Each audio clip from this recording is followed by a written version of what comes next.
Sa ngalan ng Alpha Omega, the Highness Kingdom of God. Okay ba yung sounds natin?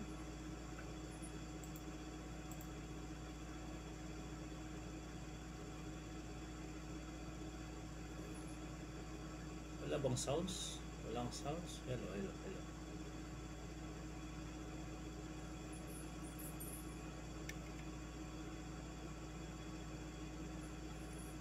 Hello, hello, like this.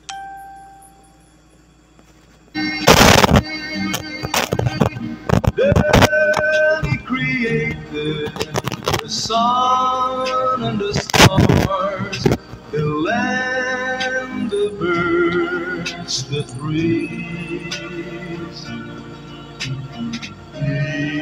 Okay na.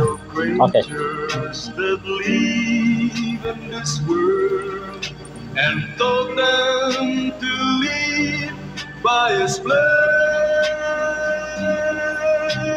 Then as He rested, the Lord sanctified the 7 days of man. Molded in the image of His Maker, man shall be made of His own. But because we were nothing more than human, sometimes we stumble, sometimes we fall. In the beginning, the world was so bright, perfection was there for all men. So pray and believe in the Lord's only light, and we'll have perfection again. This song is Robert's Hard to Find Music Library. Molded in the image of His Maker, man shall be made of His own. But because we were nothing more than human, sometimes we stumble, sometimes we fall.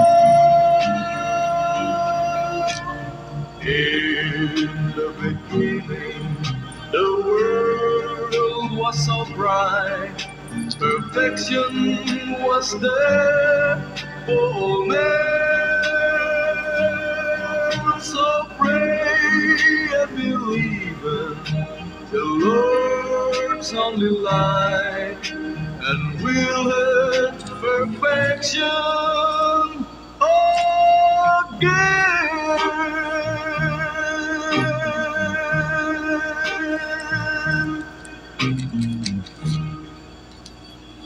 Sa ngalan ng Alpha Omega, the Highness Kingdom of God, nagpapasalamat po tayo sa ating dakilang lubikha na si Jehovah dahil binigyan na naman niya tayo ng isang panahon o pagkakataon na tayo po ay makapagpatuloy sa pagsiwalat ng kanyang mabuting balita dito po sa Himpapawid sa pamamagitan po ng Divino Gobyerno dito sa Pilipinas. Sa ngalan po ng DGP, Divine Government of the Philippines, sa lahat po ng mga nanonood sa atin ngayon, magandang hapon sa inyong lahat. Mula dyan po sa Luzon, Visayas, Mindanao, saan mang sulok sa buong mundo na maraming nakapanood ngayon sa atin, ang Diyos nga si Jehovah, magapadayon sa pagpanalangin kaninyong tanan. Magandang hapon kay Madam Raquel Caboberde na patuloy na subaybay sa ating programa. Mga Caboberde family, magandang hapon po sa inyong lahat.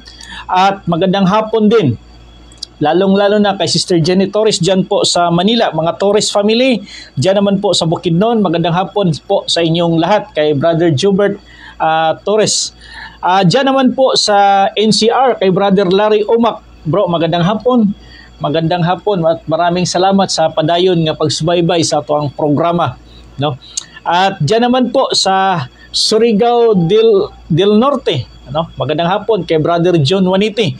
Mga Juaniti family, dyan po sa Surigao, mga Tampos family, kay Mabedna, sa lahat-lahat po ng mga pamilya dyan sa DGP na patuloy pong nakasubaybay sa ating programa, lalong-lalo na po sa grupo ng It's World. Magandang hapon kay Brother Lolo Ogo, Ruli Reyes Casino, magandang hapon po sa inyong lahat dyan sa grupo po ng It's World. At sa mga leaders po diyan naman po sa may Surigao del Sur area, magandang hapon naman po sa itong mga kaubanan din mga dato, mga bai, mga tribo, magandang hapon sa inyong lahat. Diyan naman po sa may Dapitan City, magandang hapon kay Brother Felix Proceso, yung ating regional director dyan sa The Kingdom of God sa Region 9, sa lahat po ng member po ng The Kingdom of God dyan po sa Dapitan, mga Riambunan sa family, magandang hapon sa inyong lahat.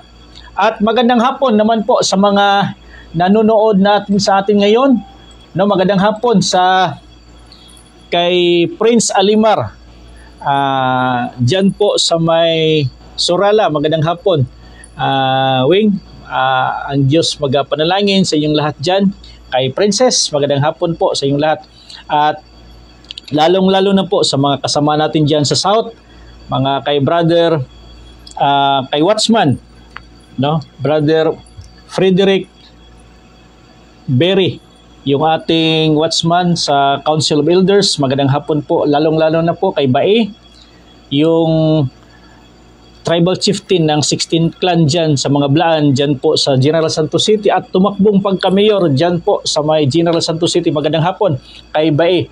Sa lahat sana ng tribo, sa lalong-lalo sa mga Blaan dyan, suportahan nyo po yung ating Bae dyan na nagpapili bilang mayor sa General Santos City.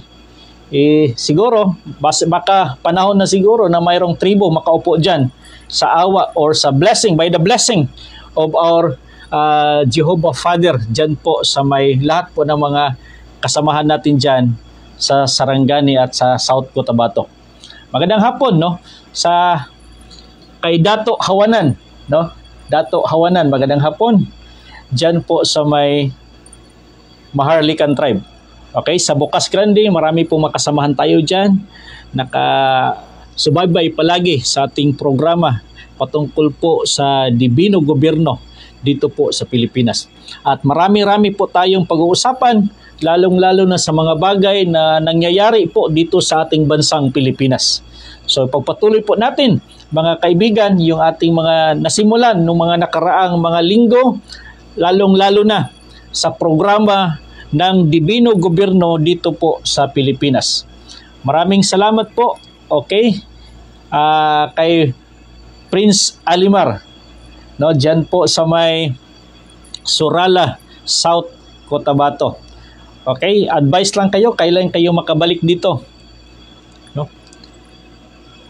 Okay na. Okay na daw yung sounds natin. Kanina medyo nawala yung sounds natin. So, at least maraming nakasubaybay at active po, naka-response sa ating audio na nawala kanina. So tuloy-tuloy po tayo dito sa ang programa. Mga Mangkal family dyan po sa Matanao, Davao del Sur, mayong hapon kaniyong tanan, dag flenak ko dag Blaan, DFU Flabi, sa aking ina na si Lydia Sagaran Mangkal, mga Sagaran family, mga Inok family, sa lahat-lahat po ng pamilya dyan, mga kaparintihan, mayong hapon kaninyong tanan. At diha pod diri po sa Davao City ato mga kaubanan nga mga pastor, magandang hapon kay Pastor Rolando Saplahio, kay Pastor Elmer Villaferte, kay Pastor Iser Ulubalang, magandang hapon po sa inyong lahat. Kay Brother Oliver Swilio dyan po sa Digos City, magandang hapon mga Swilio family at Mercader family. At dito naman po sa may Bukana, kay Brother Romel Sikinya, mga Sikinya family, magandang hapon sa inyong lahat. At sa mga Hiribisi family, magandang hapon dyan po sa may Barangay Pangi, Matina Pangi, magandang hapon mga Pausal family. At Carion family, Rolida family, diyan naman po sa Barangay Malagamot. Maayong hapon kaninyong tanan.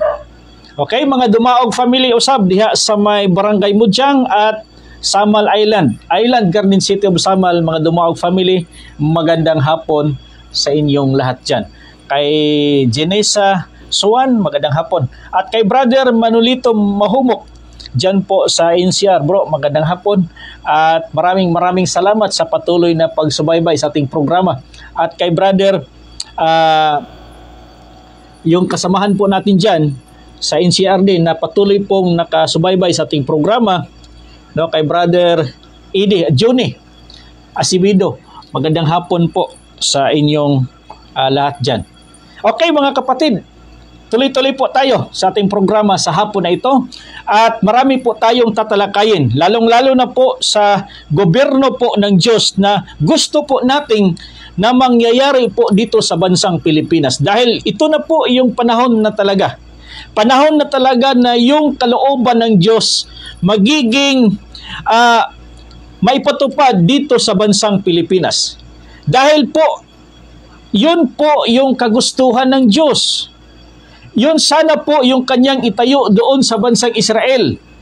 Balik-balikan po natin na yung dibino gobyerno na ating isinisigaw dito sa bansang Pilipinas na itatayo po dito sa Pilipinas, ito po yung dibino gobyerno na hindi po naitayo ni Jesus doon sa Israel dahil hindi po siya matanggap ng mga Hudyo doon sa Israel na siya po yung Kristo, siya po yung Mesiyas, siya po yung anak ng Diyos. Hindi po siya matanggap-tanggap doon sa Israel.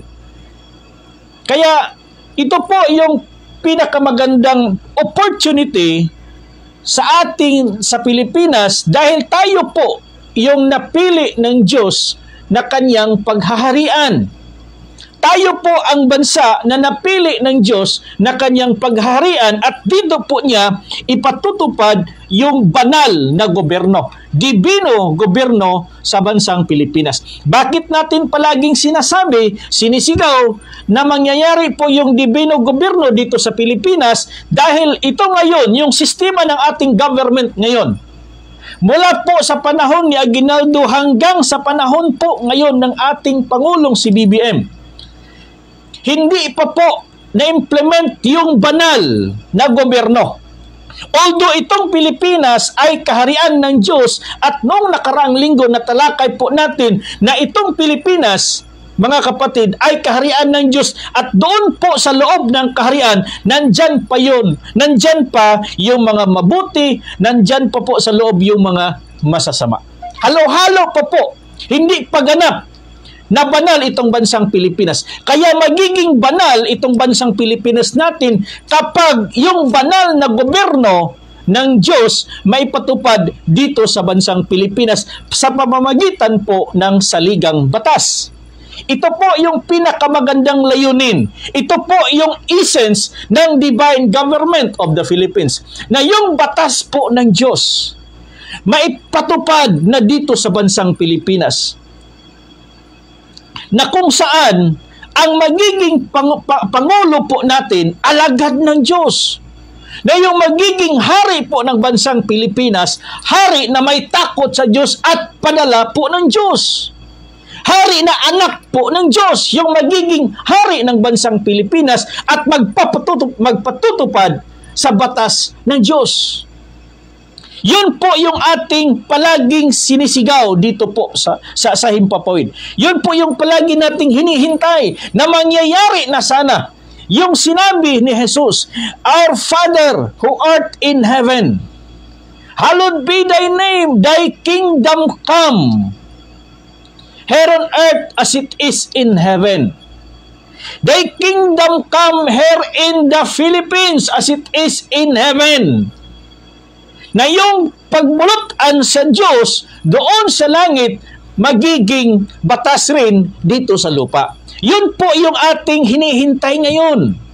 Dahil kung ating titingnan, sa lahat na nakaraang presidente mula kay Aguinaldo, Quezon, Rojas, Quirino, Magsaysay, Garcia, Macapagal, Marcos, kay Quirino, kay Osmeña, kay Laurel, hanggang po kay Presidente Cory Aquino, kay Ramos, kay Irap, kay Gloria, kay Noynoy, at kay Presidente Duterte, hanggang kay BBM ngayon, wala pang alagad ng Diyos nakaupo dyan sa Malacanang upang ipatupad sana yung kalooban ng Diyos.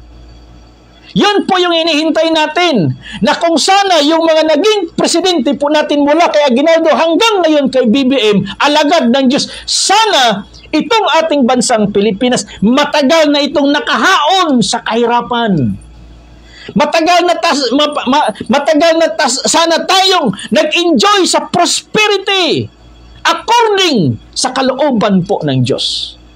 Kung yung naging presidente po natin, kung mayroon sana tayong presidente na may takot sa Diyos mula kay Aguinaldo hanggang kay PBBM ngayon. Hindi naman natin sinabi na itong mga pangulo ngayon walang takot sa Diyos. Nakikilala nila ang Diyos. Okay?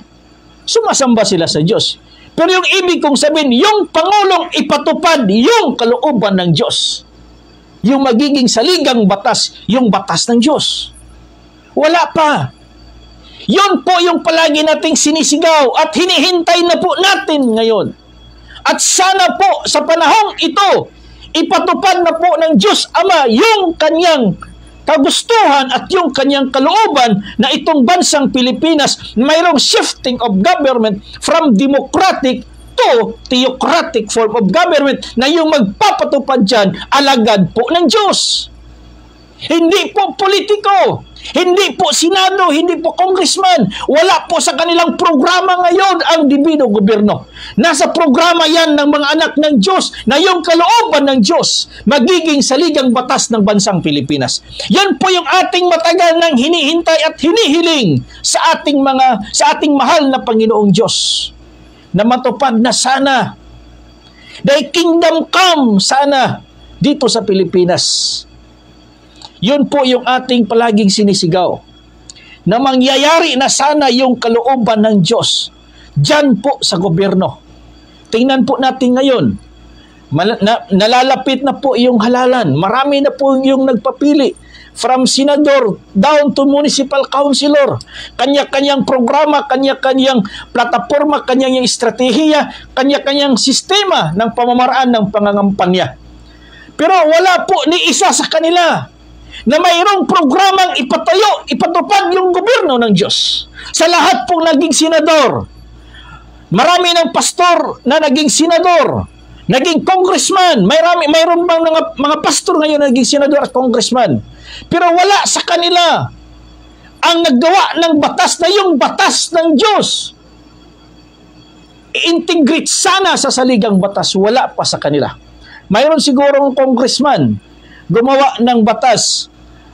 Mayroon siyang gumawa ng akda na yung Bible magiging obliged na basahin sa lahat po ng public schools siguro yun, or magiging i-oblige na po yung kabataan magbasa ng Biblia.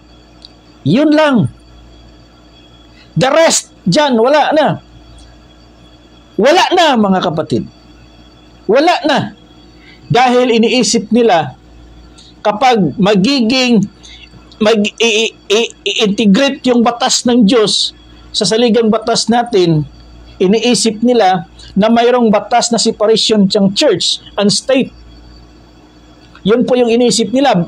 Natatakot sila na yung doktrina ng isang simbahan magiging batas po doon sa saligang, magiging kabahagi po ng saligang batas. Yun po yung iniisip nila na mayroong separation ng church and state na hindi dalhin po yung doktrina ng simbahan, hindi po dalhin doon sa gobyerno. Yun po yung iniisip nila dahil nakalagay yan po sa ating saligang batas.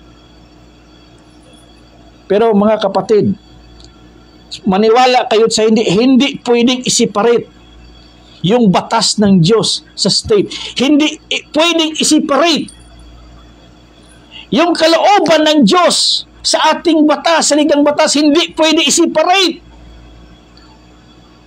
Yung kalooban ng Diyos na magiging kabahagi sa saligang batas, hindi yan pwedeng i-separate. Dapat integrated po yan, mga kapatid. Yung batas ng Diyos, hindi yan batas ng church. Yung kalooban ng Diyos, hindi yan batas ng church. Kung mayroong separation ng church and state, totoo yan, pero hindi pwede yung batas ng Diyos, hindi pwedeng i-separate mo sa state. So dapat sana yung batas ng Diyos ma-implement dyan sa state upang itong mga leader po natin magkakaroon ng takot sa Diyos. Itong mga sambayan ng Pilipinas magkakaroon ng takot ng Diyos kung ang batas ng Diyos magiging kabahagi ng saligang batas. Pero wala pa mula kay Aguinaldo hanggang ngayon. Sa ating present president, wala pa, hindi pa nangyari yun. Kaya hinihintay po natin. Yung araw, in the twinkling of an eye, darating po yung programa na yan sa pamamagitan po sa kalooban ng Diyos. Darating at darating talaga yan, mga kapatid. Yung hari ng Diyos na maghahari dito sa bansang Pilipinas. Dahil kung titingnan po natin, yung prosperity, yung development po ng bansa, yung prosperity po ng bansa, nakadepende po yan sa Pangulo. Nakadepende po yan sa hari. Kung balikan po natin yung nangyayari po doon sa Israel, okay? Kung balikan po natin yung nangyayari po doon sa Israel, kung yung hari po nila, ipinatupad ng hari yung kalooban ng Diyos, yung batas ng Diyos, yung kahatulan, yung palatuntunan, at yung mga kautusan, kung ipinatupad yun ng hari, yung bansa na yan, yung Israel that time, magiging sagana sa mga blessing. Okay? Mayroong prosperity. Yung ekonomiya po nila umuunlad. Yung bansa po nila umuunlad, mga kapatid. Walang kalaban. Walang mga sakunang dumating sa bansa na yun. Lalong-lalo na kung ipinutupad nila yung kalooban ng Diyos. Sa panahon po ni Haring Solomon, naging prosperity po, naging prospered po ang bansang Israel. Naging tanyag po yung bansang Israel sa lahat po ng bansa sa buong mundo. Sa panahon po ni Haring Solomon, nung ipinatupad niya yung kalooban ng Diyos, yung batas ng Diyos, naging tanyag po yung Israel sa buong mundo that time. Halos lahat po ng mga bansa, mga hari, mga reyna sa iba't ibang bansa, pumupunta kay Haring Solomon at willing makinig sa kanyang kaalaman, at nagbibigay din sila kung anong mga kayamanan doon sa kanilang bansa, ibinibigay nila kay Haring Solomon dahil gusto nilang makinig sa kaalaman ni Solomon. At si Solomon din, dahil ipinatupad niya yung kalooban ng Diyos, kaya yan naging prospered po yung bansang Israel. Kaya nagkaroon po siya ng tinatawag natin ngayon na Solomon's wealth. Nagiging prospered ang bansang Israel nang ipinatupad ni Solomon yung batas ng Diyos. Pero nang dumating yung punto na si Solomon ay tumalikod sa Diyos, itinakwil na niya yung kalooban ng Diyos, yung bansang Israel, mga kapatid, from United Kingdom of Israel, nagiging divided kingdom. Nahati sa dalawa yung bansang Israel. Yung 10 tribo doon po sa Israel, itong 2 tribo, Judah at Benjamin, nagiging isang bansa.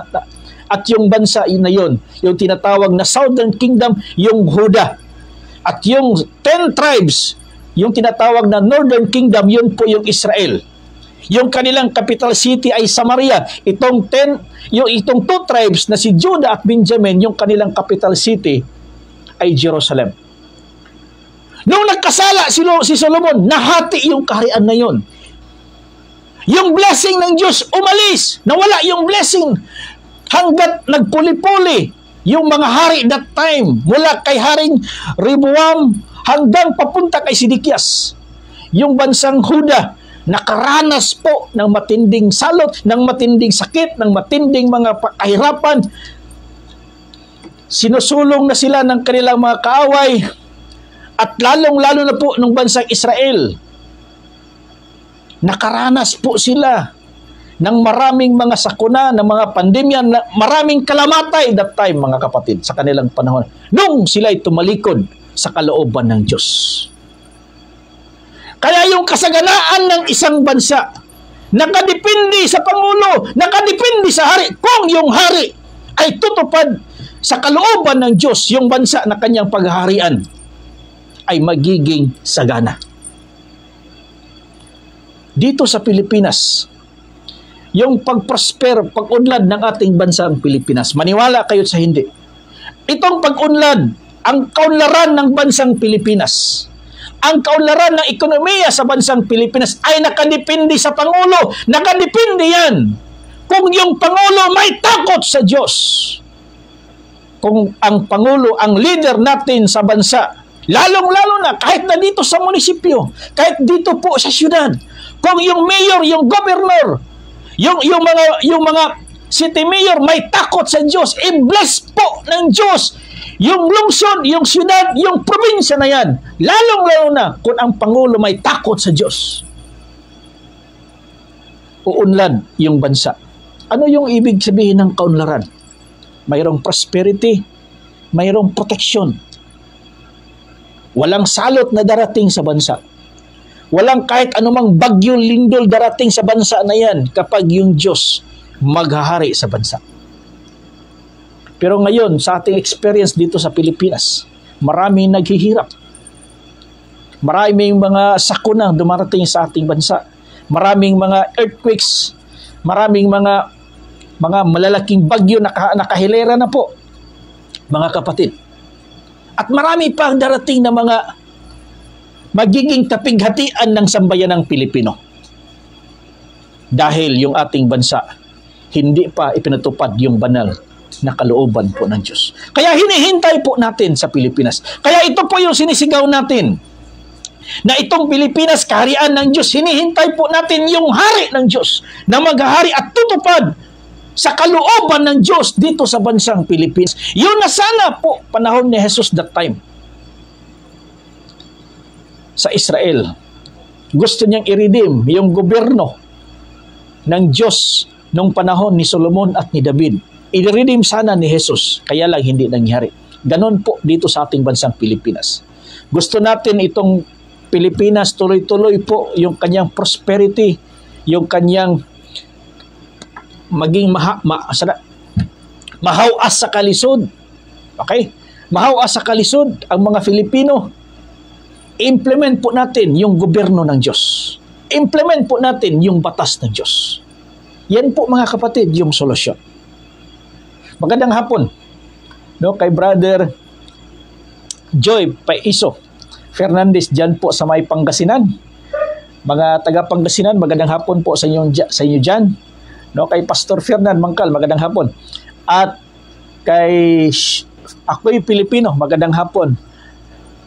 At sa ating kasama dito, kay Brother Ambrosio, kasama po natin sa studio, magandang hapon bro. At welcome. Sa lahat po ng mga nanonood ngayon, magandang hapon kay Brother Oliver Suelio at kay Ramel Carion, magandang hapon sa mga Carion family diha po sa Barangay Mujang. So ganun po mga kapatid ang programa dito sa Pilipinas. Kaya kung mayroong naging presidente natin mula kay Ginaldo hanggang ngayon na may takot sa Diyos, meaning yung kalooban ng Diyos ipinatupad, dugay na ning nagprosper ning atong nasod. Dugay na tang nagkinabuhi as bantugang nasod sa tibuok Asia or sa tibuok kalibutan pa. Kaya lang, hindi pa. But now is the time. Sa ating kapanahonan ngayon, mangyayari na yung kalooban ng Diyos maipatupad dito sa ating bansang Pilipinas upang ang Filipino magkakaroon ng totoong tagumpay, totoong kaunlaran, totoong kasaganaan. Yung kasaganaan na hindi lang pangako ng isang politiko. Yung kaunlaran lang na hindi pangako ng isang politiko. Yung kaunlaran na ipinako, yung pangako po ng Diyos para sa kanyang mga anak. Yun po yung totoong kaunlaran. Yun po yung totoong prosperity sa ating bansang Pilipinas.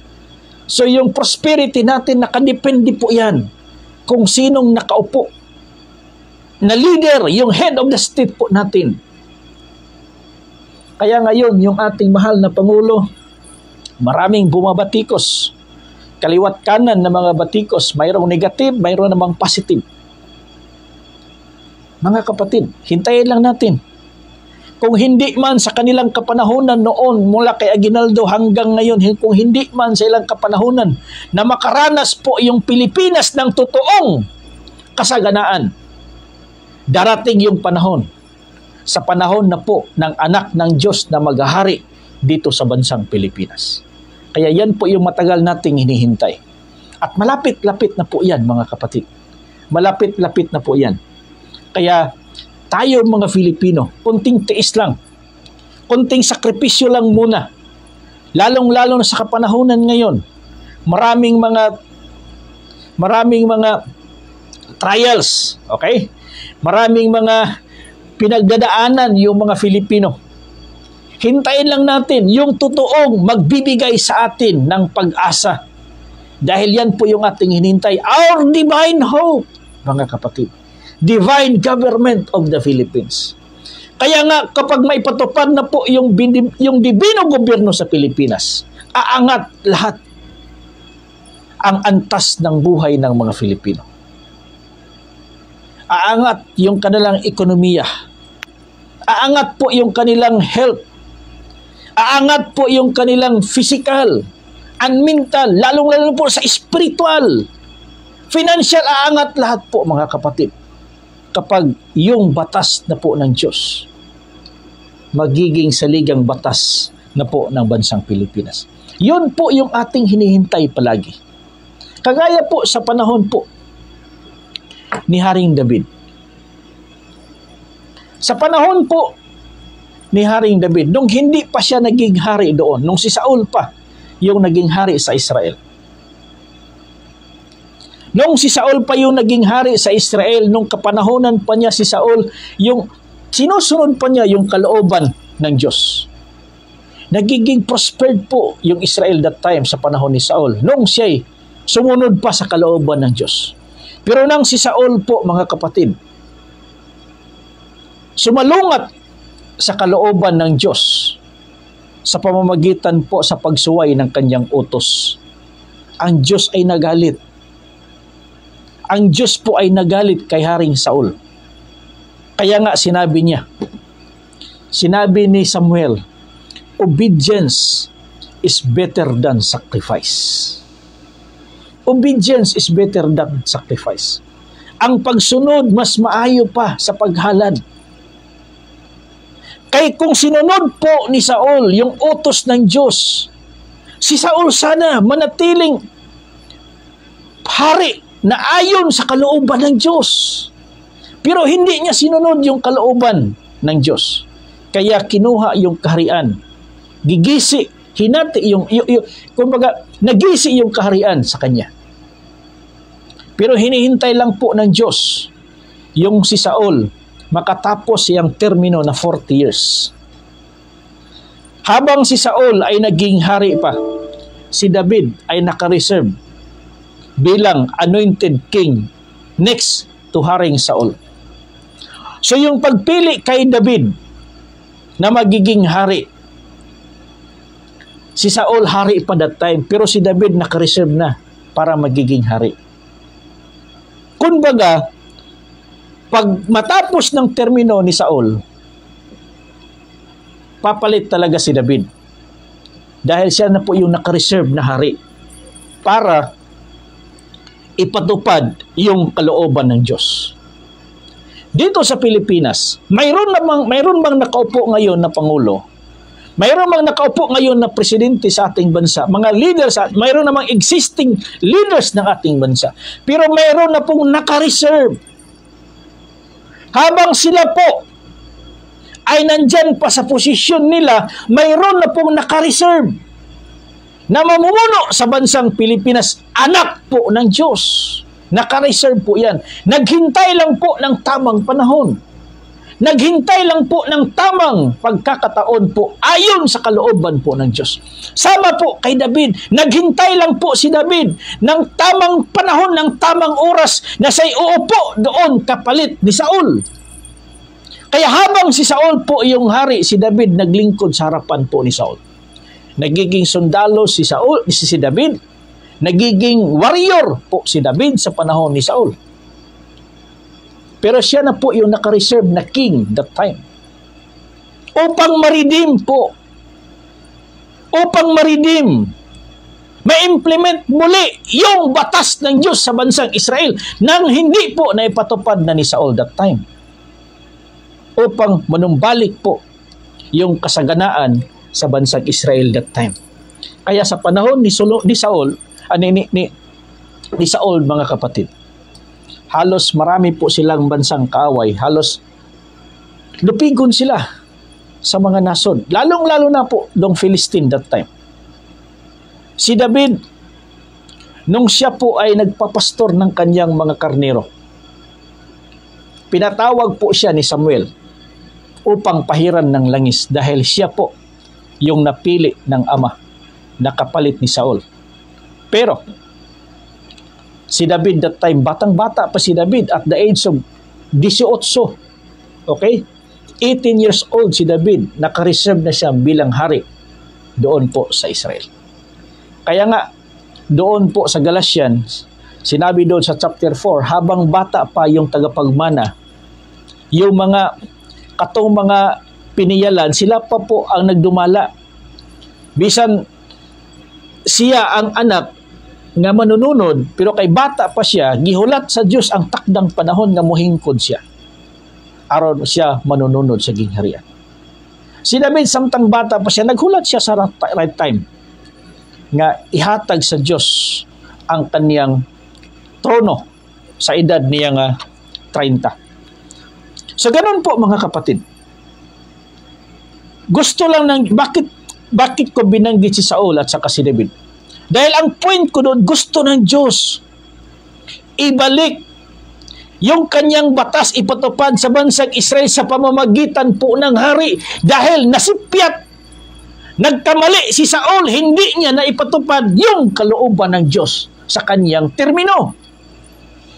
Kaya ang Diyos naghanap ng tao upang ipatupad yung kanyang batas, yung kanyang kahatulan, kamalauran, tulumanon o mga sugo doon sa bansang Israel. Yun po, mga kapatid, yung point ko dito. Dito naman po sa Pilipinas, naghintay lang po ang Diyos. Mayroon siyang ipadalang hari, tao na magiging hari niya, alagad niya, upang ipatupad yung kalooban ng Diyos dito sa bansang Pilipinas, upang ang Pilipinas ay maka-experience po ng totoong kasaganaan sa lahat po ng Pilipino, sa lahat po ng buhay ng mga Pilipino ngayon na nagkagidlay, na walang nakadepende lang sa ayuda. Nakadepende lang sa ayuda sa usang klaseng mga party list, kanya-kanyang bigay dito, bigay doon. Doon nakadepende ang mga Filipino. Pero hindi po yan panghabang buhay, mga kapatid. Hindi po yan yung totoong programa ng Diyos. Magdepende po yung mga Filipino dyan. Ang totoong programa ng Diyos, mga kapatid, na itong mga Filipino aangat sa kanilang pamumuhay. Dahil tayo po yung kahalili sa mga anak ng Diyos na yung Israel.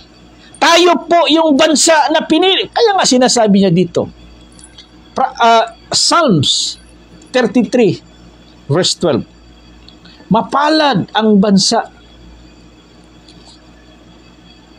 na si Jehovah ang Diyos. Basahin nga natin. 33, bulahan sa Bisaya. Basahin natin sa Bisaya. 33, 12. Bulahan ang nasod nga si Jehovah mao ang Diyos, ang katawhan nga gipili niya alang sa iyang kaugalingong panulundon. Tayo po yung napiling bansa ng Diyos, yung kanyang inheritance. Tayo po yung manununod sa lahat po ng kayamanan po ng Diyos. Tayo mga Pilipino. So nandyan na po yung programa na prosperity. Nandyan na po yung programa na kaunlaran. Nandyan na po yung programa na development sa lahat po ng buong Pilipinas. Nandyan na po yan. Kapag ang Pilipinas, i-recognize po niya yung totoong Diyos dito sa Pilipinas. Kaya nga, mapalad yung bansa na si Jehovah ang Diyos. Yung Diyos ng Pilipinas ay yung Diyos po ng Israel. Marami namang Diyos. Halos lahat po ng bansa mayroong kanya-kanyang kinikilalang Diyos. Okay? Yung Diyos, mga kapatid, is omnipotent. He is a God, a powerful God, creator ng lahat. Ang Diyos ay makapangyarihan sa lahat. Kaya nga tinatawag siyang omnipotent God. Makapangyarihan siya. Walang bagay na hindi niya magagawa. Makita man visible or invisible, magagawa po ng Diyos. Dahil ang Diyos ay makapangyarihan. Meaning, ang Diyos ay walang imposible sa Kanya na hindi niya magawa. Dahil yun po yung nagkatawan sa Kanyang pagka-Diyos. Yun po yung nag-define sa Kanyang pagka-Diyos na walang imposible na hindi niya magawa. Walang bagay na mahirap na hindi niya magawa.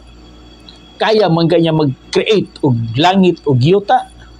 Kaya man niya mag-create og mga bulan, adlaw, bulan og mga bituon, universe. No? Kaya po ng Diyos. Kaya ibig kong sabihin, lahat po ng mga bansa ay may kanya-kanyang Diyos. May kanya-kanyang pangalan ng Diyos. Pero iisa lang po na Diyos, ibig sabihin na yan. Creator po ng Diyos. Punta ka po doon sa Middle East. Yung Diyos na kinikilala po doon, Allah. Okay? Doon po sa iba't ibang lugar, mayroon pong kanya-kanyang katawagan po yung kanilang. Halos lahat ng tribo, lalong-lalo na dito sa Pilipinas, lahat ng tribo, kanya-kanyang pangalan po ng Diyos. May Manama, Magbabaya, okay? May Tiyumanum. Sa tribong Blaan, Adwata. Okay? Doon po sa Luzon, Apo, okay? Kabunyan, lahat po, halos lahat po ng tribo may kanya-kanyang katawagan sa pangalan po ng Diyos according sa kanilang lingwahe. Pero ang ibig kong sabihin, mga kapatid, yung Diyos na sinasamba po natin sa bansang Pilipinas, yung Diyos, yung pangalan niya po doon sa Israel. Okay? Yung pangalan po ng Diyos doon sa Israel. Kung sabihin po natin na Allah, pangalan po yan doon sa Arabia.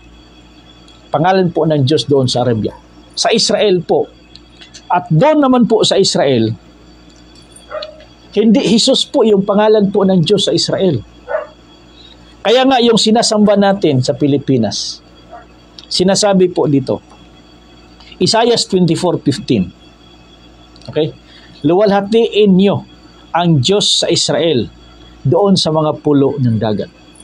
So itong Pilipinas, dahil pulo ito ng dagat, yung Diyos na luwalhatiin dito, yung Diyos na niluwalhati doon sa Israel. Kaya pagdating po dito sa Pilipinas, maraming sinasamba ang mga Filipino. Maraming kinikilalang Diyos ang mga Filipino. Pero yung tanong ko, yun ba yung kinikilalang Diyos doon sa Israel? Kay Jesus. Maraming sumasamba kay Jesus. Jesus Christ. Hindi naman natin binabaliwala yung gawa, yung work of Jesus Christ doon sa Israel. Hindi man natin binabaliwala na siya po yung sugo ng Diyos, siya po yung anak ng Diyos na namatay doon sa krus upang iligtas yung kanyang bayang Israel. Okay? Pero pagdating po dito sa Pilipinas, yung sinasamba, majority po ng mga Filipino Kristiyanos si Jesus. Pero yung tanong ko, yun ba yung Jesus na yan? Yun ba yung sinasamba doon sa Israel? Yan ba yung niluwalhati doon sa Israel? Kasi ayon po sa Biblia, luwalhatiin ang Diyos sa Israel doon sa mga pulo sa dagat. So yung Jesus hindi niluwalhati doon sa Israel. Hindi kinikilalang Diyos si Jesus doon sa Israel. Pero pagdating dito sa Pilipinas, kinikilala at sinasambang Diyos. Pero ang tanong ko, nagkatugma ba yan base sa Biblia na yung sinasambang Diyos sa Israel, sa Pilipinas ay Diyos sa Israel? Okay? Sa ibang bansa, kinikilala si Jesus na Diyos, pero doon sa Israel hindi. Pero mayroon silang kinikilalang Diyos sa Israel. Yung Diyos Ama. At yun po yung ating sinasamba. Yun po yung ating kikilalanin dito sa Pilipinas. Yun po yung Ama na yun po yung ipinapakilala ni Jesus. Doon sana sa Israel. Kaya nga, siya yung bato eh.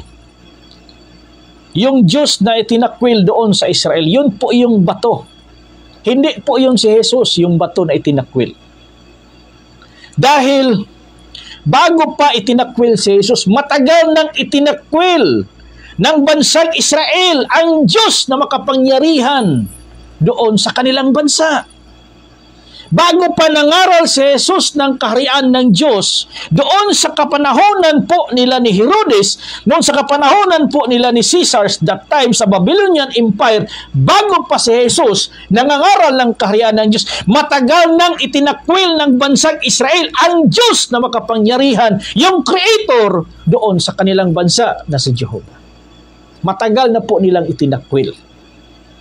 Kaya nga napadpad sila doon sa Babylonia dahil itinakwil nila yung Diyos. Kaya nga yung 10 tribes na captives po ng Assyrian Empire dahil itinakwil nila ang Diyos. Kaya umalis po yung Diyos doon at pumunta po doon sa mga pulo ng dagal dahil itinakwil nila ang Diyos. Kaya bago pa si Jesus itinakwil, matagal na nilang itinakwil yung Diyos Ama sa Israel. Kaya yung batong itinakwil nila, yung bato. Yung bato ni David, mga kapatid. At yung bato na yun po yung bato na tumama sa ulo, sa noo ni Goliath. Yun po yung batong itinakwil. Basahin nga natin. Sinabi ni David, Salmo 118, okay? Versikulo 22. Ito po yung sinabi ni David. Hindi si Jesus ang nagsabi nito. Si David po yung may sabi nito. Yung Mateo 21:42, hindi yun original kay Jesus na salita. Salita po yun ni David na ginamit ni Jesus. Kaya nga sinabi ni Jesus, did you never read in the scripture the stone which the builders rejected? Kaya ginamit ni Jesus scripture. Hindi nyo ba nababasa sa kasulatan? So, saang kasulatan yung pinagbasihan ni Jesus na yung batong itinakwil? Dito po, Salmo 118 verse 22. Sabi niya, ang bato nga gisalikway sa mga magtutukod na himong nga pangulo sa pamag-ang, mao kini ang buhat ni Jehovah, kay kini maoy katingalahan sa among mga mata. Now, kinsa maning bato nga gisalikway matud pa ni David. Kung atong basahon, okay, i-mix ko lang yung Bisaya, pasensya lang muna sa mga Tagalog dyan. Magandang hapon kay brother ako si Rod Caliso, mga Caliso family. Diyan po sa Car, magandang hapon po sa iyong lahat. Mga kasamahan po natin dyan, mga Olip family, Calpito family, kay Ma'am Judy Albister, mga Albister family, magandang hapon po sa iyong lahat. Kay Ma'am Lorena Sokbot, magandang hapon sa lahat po ng DGP Car, dyan po sa Luzon. At kay Ma'am Consuelo Espiho, dyan po sa may Vegan, magandang hapon kay Ma'am Consuelo. Okay, basahin po natin. Dito po, 1 Samuel chapter 17. Ito po yung panahon kanina ni David. Nang napili po siya ng Diyos na siya po yung maghahari sa Israel, kasunod ni Saul, naka-reserve si David. Kaya yung Espiritu ng Diyos pumasok doon kay David at yung espiritu ng Diyos na masama pumasok doon kay Saul. Okay? Take note ha.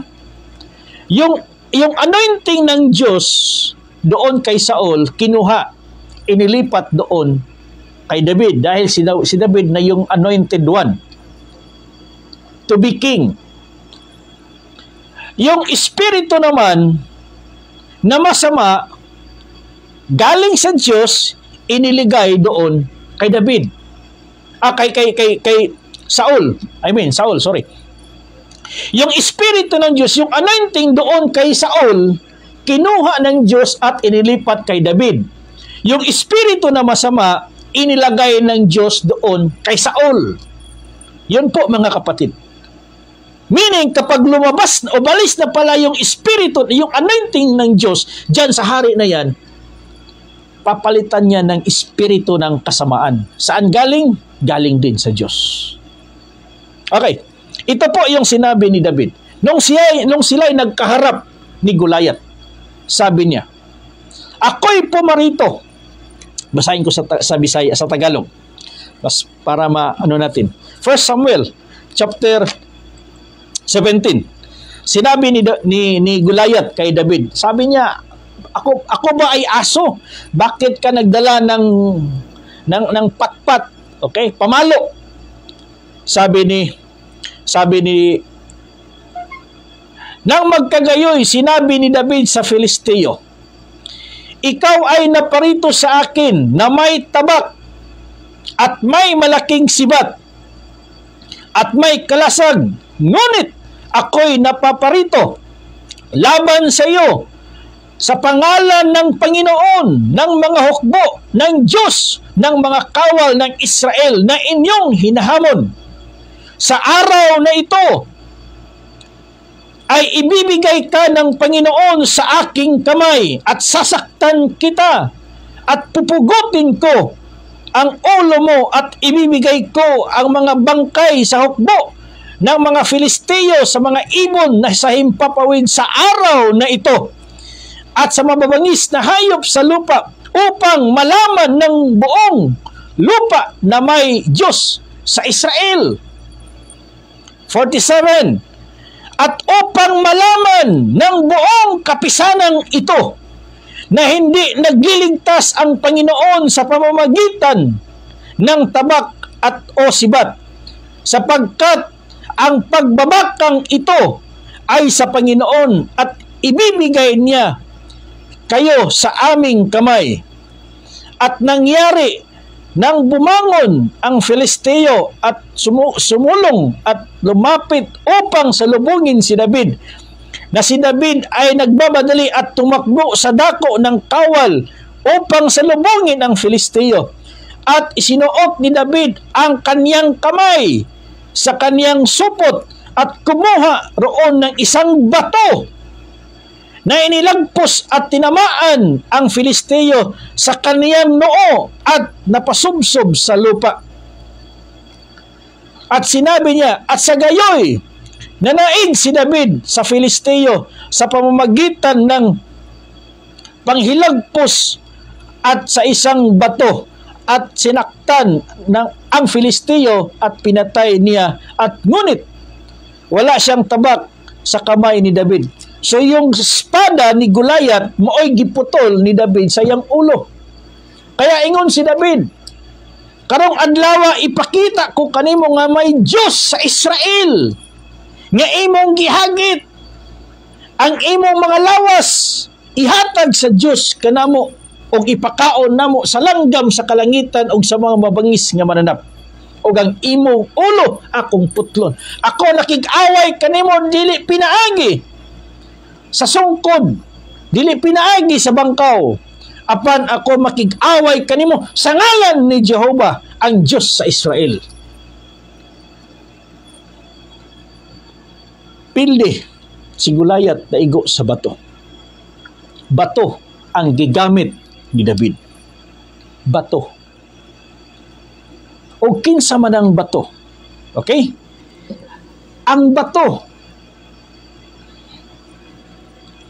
matod pa niya dinhi in 1 Samuel chapter 22. Matod pa niya. Kay mao maning batuha ang gisalikway sa Israel. Matod pa niya 22 versikulo 47.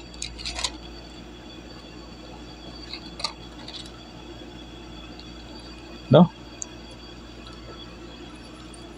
Second Samuel 22 versikulo 47. 47. Moning batuha nga gisalikway dito sa Israel. Si Jehovah buhi og bulahanon ang akong bato og igatuboy sa itaas ang Dios ang bato sa akong kaluwasan. Kay kinsa ba ang Dios gawas kang Jehovah og kinsa ba'y usa ka bato gawas sa atong Dios. In verse 4 matod pa niya, ang Diyos, matod pa niya, og siya miingon, si Jehovah mao ang akong bato, og ang akong salipdanan, og ang akong manluluwas, bisan kanako, ang Diyos, akong bato, kaniya, ako mudangop, akong kalasag, og sungay, sa akong kaluwasan, akong hataas nga turi, ug akong dalangpanan, akong manluluwas, ikaw magaluwas kanako gikan sa kapintas. Katong bato ang nagluwas kay David sa kamot ni Goliath o salang kabato. Ug mao tong Dios. Mo nang si David miingon, kay ang gubat iya sa Dios. Ako mianhi kanimo, makig-away kanimo, dili pinaagi sa espada, dili pinaagi sa bangkaw, apan pinaagi sa ngalan ni Jehovah. Ako makig-away kanimo. Kay mao daytong bato ni David. Bato, mga kapatid. Mao nang ang batong gisalikway sa mga magtutukod, nahimong uluhang bato sa pamaga. Gisalikway nila. Mo nang bago pa si Jesus nagsangyaw sa gingharian, dugay na nilang gisalikway ang Diyos sa Israel. Bago pa nila gisalikway si Jesus nga nagsangyaw sa gingharian, dugay na nilang gisalikway ang Diyos sa Israel katong bato ni David. Mo na'y dugay na nilang gisalikway. Mo nang nibalhin sa usa ka nasod ug kanang nasura Pilipinas. Mo nang himayaan ninyo si Jehovah, ang Diyos sa Israel, dito sa mga pulo sa dagat. Mao nang ang pangalan sa Diyos sa Israel nga pagahimayaon dinhi sa nasod sa Pilipinas, dili Hesus. Dili Hesus. I'm sorry sa mga Christians, mga kaibigan nating mga pastor na naniniwala kay Hesus. Na yun po yung Diyos, hindi po mga kapatid. Yung pangalang Hesus hindi niluwalhati doon sa Israel. Yung luwalhatiin dito sa pulo ng dagat, yung niluwalhati doon sa Israel. Si Jesus ay pinadala ng anak ng Ama upang ipakilala yung Ama. Si Jesus pinadala ng Diyos Ama bilang anak upang ipakilala yung Ama sa kanyang bayang Israel. Kaya nga, for God so loved the world that He gave His only begotten Son. Yung purpose na yun, ipakilala ng anak yung kanyang Ama upang manumbalik yung kaharian ng Diyos doon sa bansang Israel sa pamamagitan, sa pamumuno ni Jesus. Kapag si Jesus sana yung naging hari sa Israel, prospered po yung Israel. Mawala yung mga kalisod, yung mga nagsunod-sunod ni Jesus nga way mga kaon. Yung mga nagsunod-sunod ni Jesus nga mga walay balay. Makabatunto silang mga balay kung si Jesus ay naging hari dahil ipatupad niya yung kalooban ng kanyang Ama. Hindi kalooban ni Jesus yung kanyang ipatupad. Yung kalooban ng kanyang Ama na nag-utos sa kanya, yung kanyang ipatupad. Kaya mga kapatid, dito sa Pilipinas, hinihintay po ng Diyos yung kanyang anak. Ipapadala po ng Diyos yung kanyang anak na magpapatupad ng kanyang batas dito sa bansang Pilipinas. At yung batas na yun po yung magbigay kasaganaan sa bansang Pilipinas. Yung batas na yun po yung magbigay ng mga pagpantay-pantay na sistema sa gobyerno sa Pilipinas. Yung batas na yun po yung magbigay hustisya, justice, para po sa mga anak ng Diyos. Dahil marami po mga Pilipino ngayon naka-experience po ng social injustice. No? Mga hustisya, lalong-lalo na po sa mga tribo. Nakabaton o mga wala gihikawan sa hustisya. Dami po mga katutubo natin ngayon na maraming ipinaglalaban. Ipinaglalaban po yung kanilang rights, yung kanilang karapatan sa kanilang lupain, ipinaglalaban yung kanilang karapatan sa kanilang lupang minana, lupang utawagan ni sinilangan. Ipinaglaban nila yung kanilang rights. Kaya lang dumating po itong mga taga-ibang lugar sa kanilang lugar, hindi na nila na-exercise yung kanilang rights. Kaya ang nangyari sa ating mga katutubo, umalis, pinalayas sa kanilang sariling lupain. Hindi nila na-exercise yung kanilang katungod, yung kanilang rights. Kaya umalis, pumunta sa bundok at gideclare silang mga left. No? Hindi man nila na-exercise yung kanilang rights, gideclare silang left. Makakaliwa, kalaban ng gobyerno. Tungod kay nagpabukid. Nganong nagpabukid? Kay gipalayas sa ilang yutang kabilin. Kay giilog man ang ilang yutang kabilin. Mo na experience karon sa ating mga katribo, Luzon, Visayas, Mindanao. Lalong-lalo na ngayon. Mingon sila nga ang Pilipinas, develop na ang Pilipinas, uunlad na po yung Pilipinas. No? Matod pa nila, yung Pilipinas, umuunlad na. Mao nang daghan mga investor. Kaya lang yung investor, mga taga-ibang bansa, mga malalaking kumpanya yung investor sa lupain na yan. So yung may-ari ng lupa, umalis talaga. Nagpabukid. Iniwan yung kanilang ancestral domain. Yung yutang kabilin, kay wa may nabilin. Kay ang giangkon naman. So sa kasamtangang sitwasyon karon sa atong gobyerno, ang atong mga katutubo gihikawan og hustisya og katungod. Wala makadapig ang mga ahensya sa gobyerno. Bisan tuod doon ay mandate ang mga agency, lalong-lalo na po dito sa tribo, okay? Yung mga katutubo po natin na nag-claim ng kanilang mga ancestral domain, hindi na proteksyonan ng kanilang sariling agency. At noon po yung agency po ng tribo, yung NCIP. Yun po yung assisting agency ng mga tribo, yung mag-assist sana sa kanila, dahil yung NCIP connected yan from the office of the president.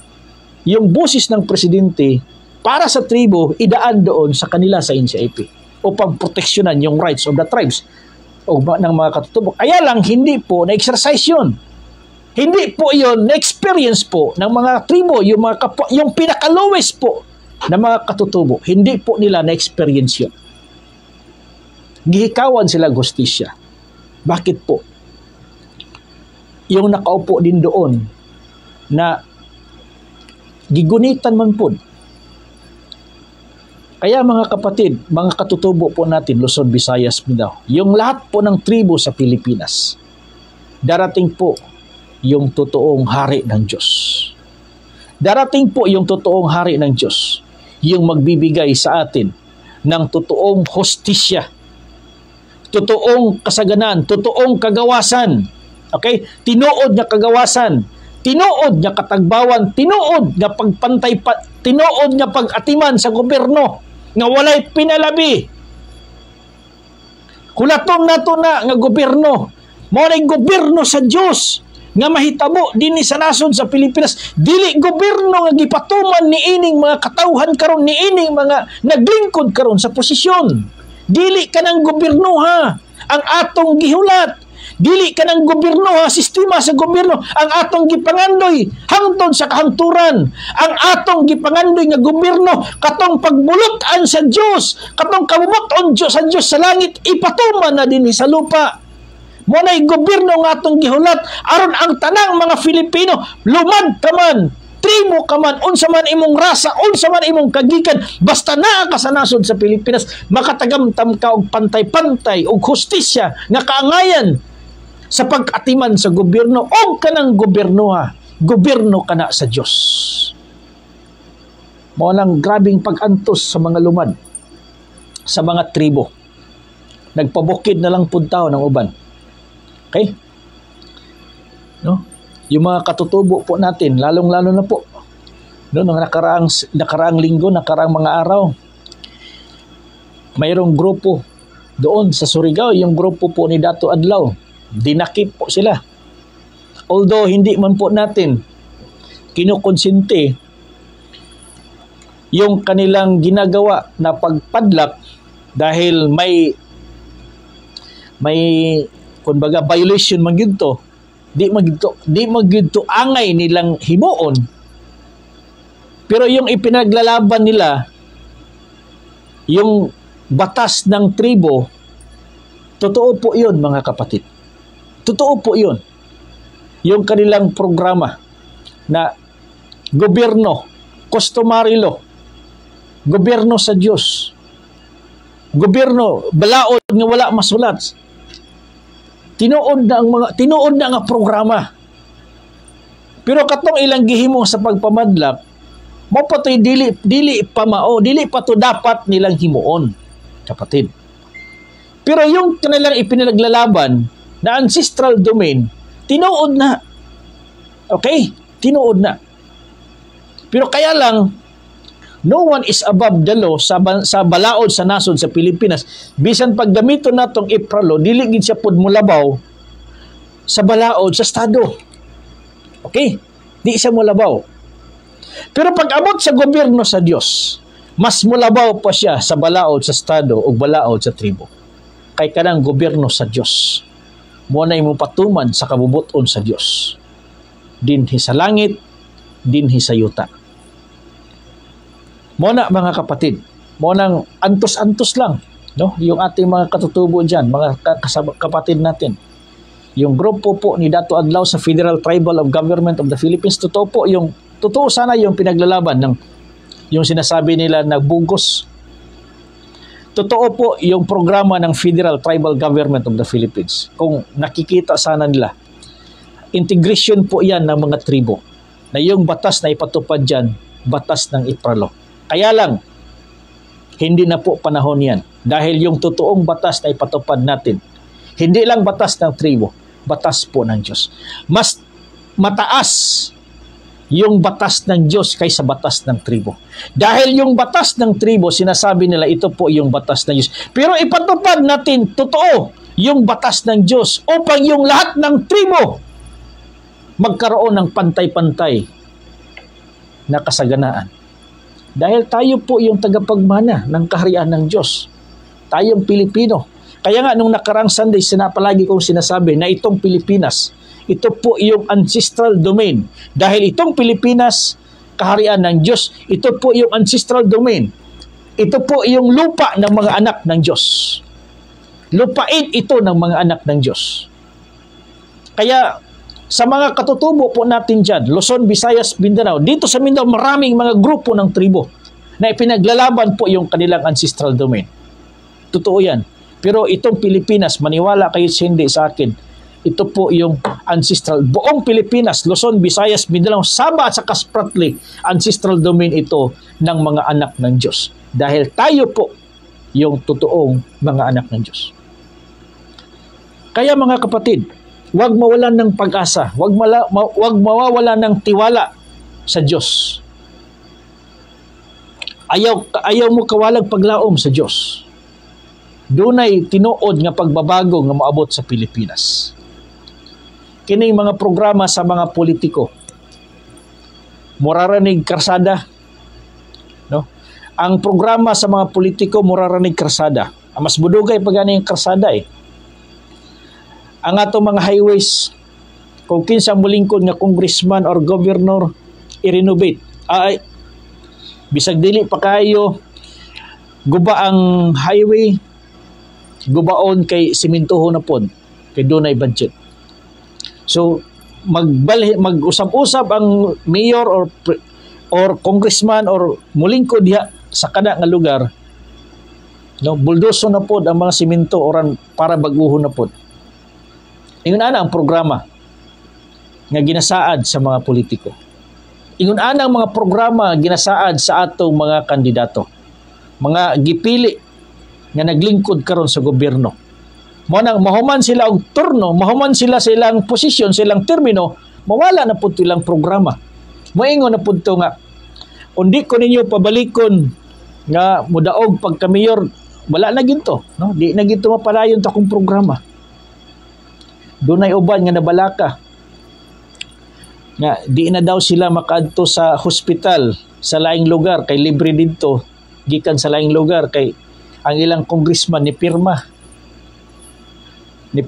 nahadlok sila nga di na ta makatabok dito kay masuko ang dili ingon ana mga igsuon, dili ingon ana ang programa nga dapat unta sa mga Filipino pantay-pantay. So kaning mga Filipino, kita mga Filipino wala man ta naka-experience pa karon og pantay-pantay nga pag-atiman sa gobyerno.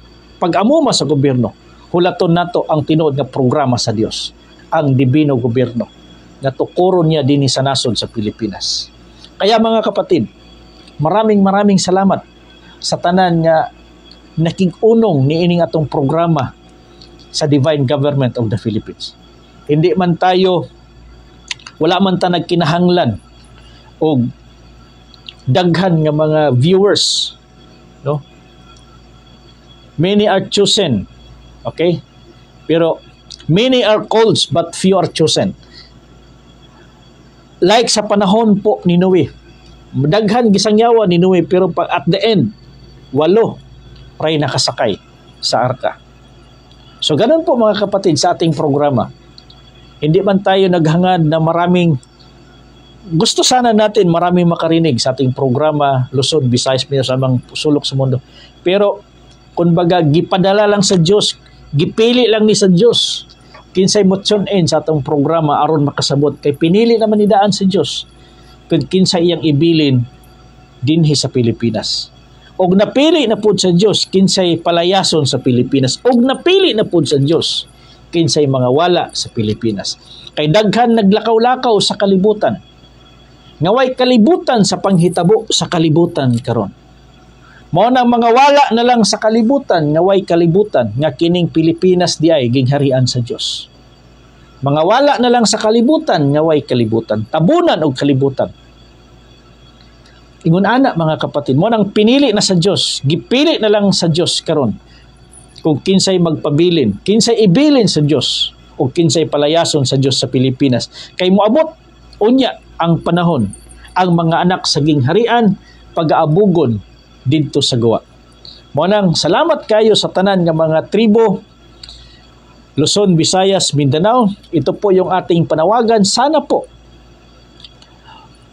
dumating na po sa punto, sa hunahuna sa mga leaders po naton, lalong-lalo na kay Presidente Marcos. Moabot na unta sa iyahang panahon ang espiritu sa kamatuoran nga moay mutultol kaniya sa tibuok kamatuoran nga kining Pilipinas gingharian sa Dios. Moabot na untang espiritu nganto sa mga leaders sa Pilipinas gikan diha sa Malacañang paubos nga ang espiritu sa kamatuoran mutultol kanila nga kining Pilipinas gingharian kini sa Dios. Dili kini gingharian sa mga politiko. Dili kini gingharian sa mga iladong politiko. Dili kini gingharian sa mga gahaman ng mga politiko. Hindi ito kaharian ng mga greedy, mga hakom ng mga politiko. Kaharian ito ng mga anak ng Diyos. At yung anak ng Diyos, yung maghahari dito sa bansang Pilipinas. Kaya sana buong Pilipinas, ang lahat po ng Filipino, mamulat sa katotohanan na wala sa mga politiko yung ating pag-asa, wala sa kanila, ni isa sa kanila, walang nagprograma ng dibino gobyerno sa Pilipinas. Dahil ang dibino gobyerno, programa ito ng Diyos. Para ito sa mga anak ng Diyos at para ito sa bansang Pilipinas. Dahil ang Pilipinas ay piniling bansa ng Diyos na kanyang paghaharian.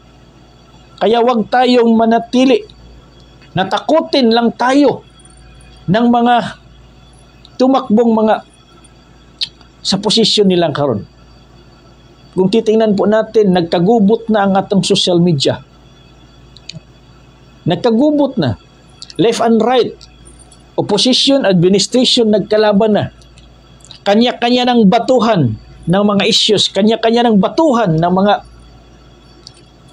mga daotan nilang mga binuhatan. Kanya-kanya ng bulgar. Gituyo ni sa Diyos. Maniwala kayo sa gituyo kini sa Diyos.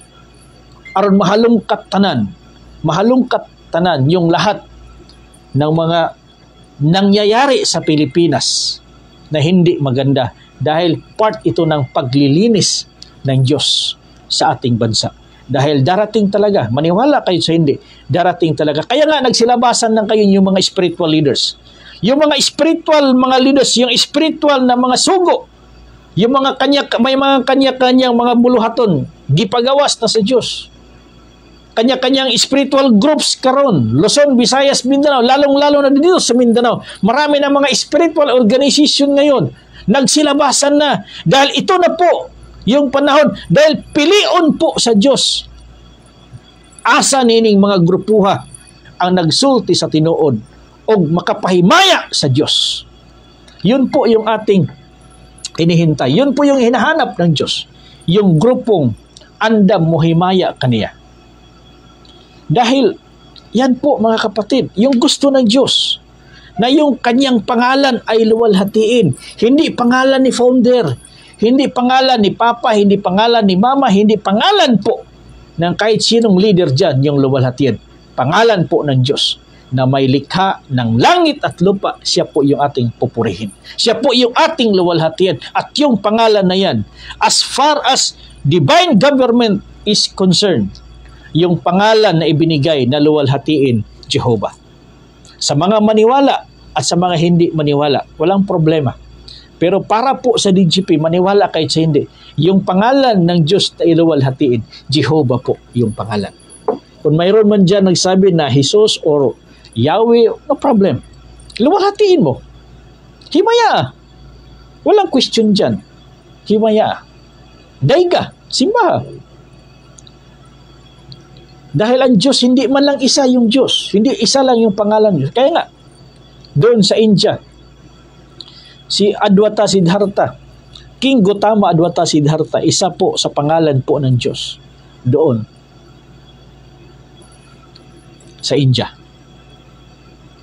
At doon po sa India, mga kapatid, yun po isa sa mga kaliwat sa mga anak ng Diyos. Kaliwat nila ni Adan, nandoon po sa India. Dahil yung Israel po, nag-umpisa po yun kay Abraham, David, and Jacob.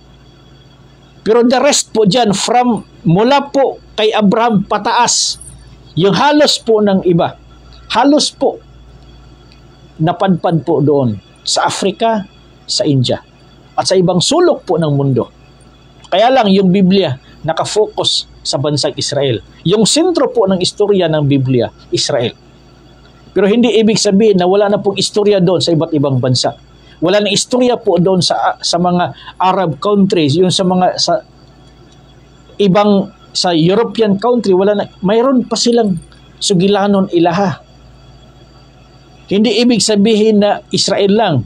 Dahil kung titingnan po natin, yung Biblia nakasentro lang po sa bansang Israel. Yun din po yung mangyayari sa Pilipinas. Darating yung panahon kapag maghahari na po yung dibino gobyerno sa Pilipinas. Ito po yung sentro sa istorya sa Diyos ang Pilipinas ug mokaylap sa tibok kalibutan.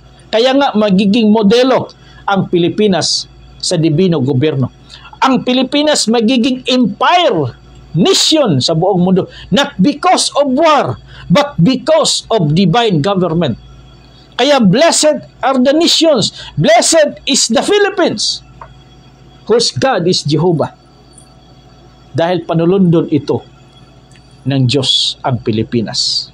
Kaya yun po yung bato na isinalikway sa panahon po ni David. Kaya hindi po si Jesus, bago si Jesus itinakwil sa Israel, matagal nang itinakwil yung Diyos Ama sa Israel. Yun po yung bato na itinakwil. Yung bato ni David, yung Diyos ni David, yung sanipdanan ni David, yung si Jehovah, matagal nang itinakwil doon sa Israel. Bago pa man nangaral si Jesus ng kaharian ng Diyos, itinakwil na yung Ama. Kaya nga, dumating sa punto na nabihag sila doon sa Babylonia, Medo Persia, Grecia, Roma, dahil itinakwil nila yung Diyos na Ama. Kaya dito po sa Pilipinas, sana huwag itakwil ng mga Filipino upang hindi mailipat sa ibang bansa yung kaharian ng Diyos na nandito na sa Pilipinas. So mga kapatid, maraming salamat sa lahat po ng mga naka-survive, okay, ng halos 1 oras po sa ating live. Magandang hapon po sa inyong lahat. Sa mga nanonood dyan, ang Diyos magapanalangin kaninyong tanan, at sa mga coming na mga bisita po natin dito po sa ating DGP, welcome po. Ang tabayanan po natin, maraming mga darating na mga padala po ng Diyos para po makiisa sa programa ng Divino Gobyerno sa Pilipinas. Hintayin po natin, maniwala kasi maraming darating upang makiisa sa programa ng Divine Government of the Philippines. Makiisa po dahil gusto na po ng mga iba't ibang grupo na maipatupad na po yung kalooban ng Diyos. Kaya sana po sa lahat ng mga Filipino, Luzon, Visayas, Mindanao, lalong-lalo na po sa mga tribo. Yung mga tribo dyan na sinalikway, yung mga grupo ng mga tribo na sinalikway, hanapin niyo po yung programa ng Divino Gobyerno. Dahil doon po natin makikita na may pag-asa pa dito sa Pilipinas. Kaya nga sinabi nila, habang may buhay, may pag-asa pa. Kaya maraming salamat sa mga nakapanood sa atin ngayon. Ang Diyos magapanalangin kayong tanan sa ngalan ni Jehovah, sa ngalan sa Alpha Omega, the highest kingdom of God. Ito na po yung kataas-taasang kaharian ng Diyos na kanyang itatayo dito sa Philippines. Kaya nga, ito po yung tinatawag natin na inherited sovereign monarchy. Inherited. Panulundon, naging harian. Munang ingon si Jesus, bulahan kamo. Basahin nga natin. Bakit nagtaka kayo na kung mayroong absolute sovereign monarchy, yung iba doon, ESM, no? Absolute monarchy, yung sabi nila, yung ESM, Anthony Santiago Martin, yun po yung maraming umaagaw dyan, nag-aagawan dyan sa account ng ESM. Akala nila si Anthony Santiago Martin yan, pero ang totoo dyan, yung account na yan, that is the money of the ancestral. That is ancestral settlement money. Ancestral, gikan po yan, galing po yan sa ating mga ancestors. Kaya yung ESM, ancestral settlement money, para po yan sa ating mga ancestors, sa mga galing po yan sa ating mga ancestors, para po yan sa kanilang mga kaliwatan, no? O lalong-lalo na para i-develop yan sa ancestral domain. Itong Pilipinas ay ancestral domain. Kaya mayroon pong account na ESM, Ancestral Settlement Money. Hindi po yan Anthony Santiago Martin. At yung iba, ginamit nila na absolute sovereign monarchy. Pero sa atin po, sa DGP, hindi po absolute sovereign monarchy. Yung Divino Gobyerno ng Pilipinas, this is inherited. Okay? Chapter 25, verse 34. Sabi niya dito, "Ug ang hari magaingon kanila diha sa iyang tuo, o mari kamo, o mga dinaig sa akong amahan, panunda ninyo ang gingharian nga gitagana alang kaninyo sukad pa sa pagtukod sa kalibutan." Basahin natin sa Tagalog at saka sa English bago tayo magtapos. Inherited sovereign monarchy. Ito po mga kapatid. Mateo chapter 25 verse 34.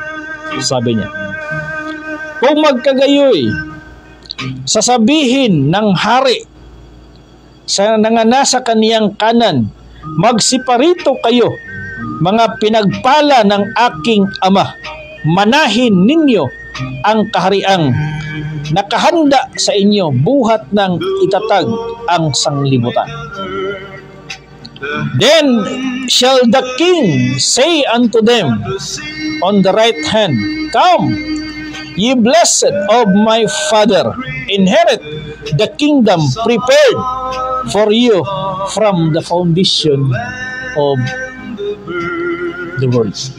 Kaya inherited sovereign monarchy yung divine government of the Philippines. That is Alpha Omega, the highest kingdom of God. Magandang hapon kay Ma'am Gigi Saliling from Cyprus. Daghang salamat, Ma'am. Salamat sa pagtanaw, sa pagsubaybay sa ato ang programa. At kay Ma'am dyan po sa Bukas Grande, no? Nakalimutan ko yung pangalan ni Ma'am kanina. Nanood po sa atin. So, sino dito? Okay, tingnan natin, check natin, ha? Wait lang.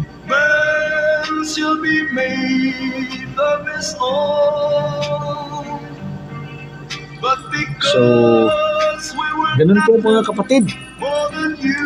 Kaya, in the beginning, God created the heaven and the earth.